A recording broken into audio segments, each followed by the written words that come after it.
Agama Kristen kelas A semester 1. Kami akan melakukan video podcast untuk memenuhi tugas UAS dari dosen pengampu Ibu Tri Octavia Matan MPDK dengan mata kuliah Sejarah Pendidikan Agama Kristen. Selamat menonton.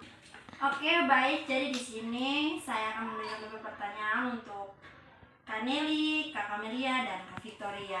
Oke, jadi yang pertama saya akan bertanya kepada Kak Nelly dulu.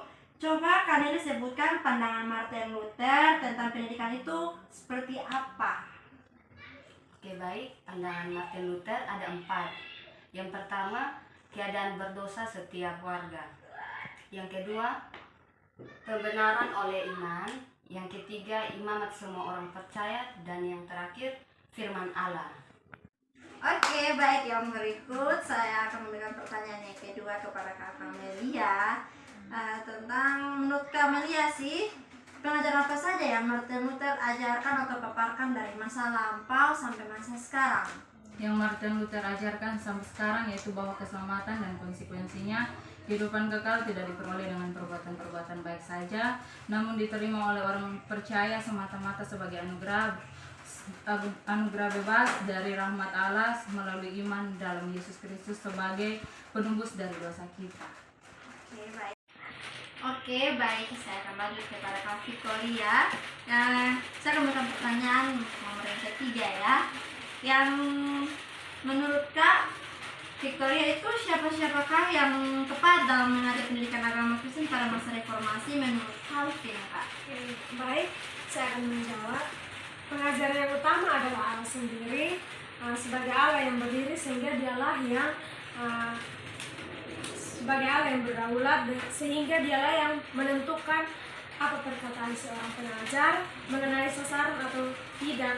Maka seorang pengajar janganlah melampaui mandatnya menjadi juru bicara Tuhan alam semesta.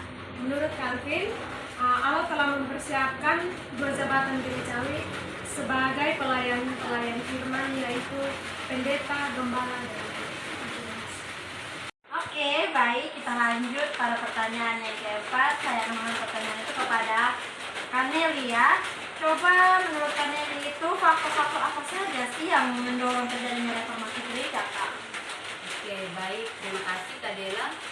Faktor yang mendorong terjadinya reformasi gereja adalah perselisihan paham dan pandangan di kalangan umat. Oke, jadi ada beberapa perselisihan yang membentuk terjadinya reformasi gereja ya, Kak. Oke, sekarang kita lanjut pertanyaan yang terakhir, itu pertanyaan yang kelima ya. Akan saya tanyakan kepada Kak Camelia. Oke, pertanyaan itu menurut Kak Camelia itu hal apa saja sih yang ditentang oleh Martin Luther? Yang pertama, hal yang paling Martin Luther tentangkan itu artinya dia sangat membantah pandangan Katolik mengenai indulgensi sebagaimana yang Sekian dari podcast kami. Mohon maaf jika ada kesalahan. Terima kasih telah menonton.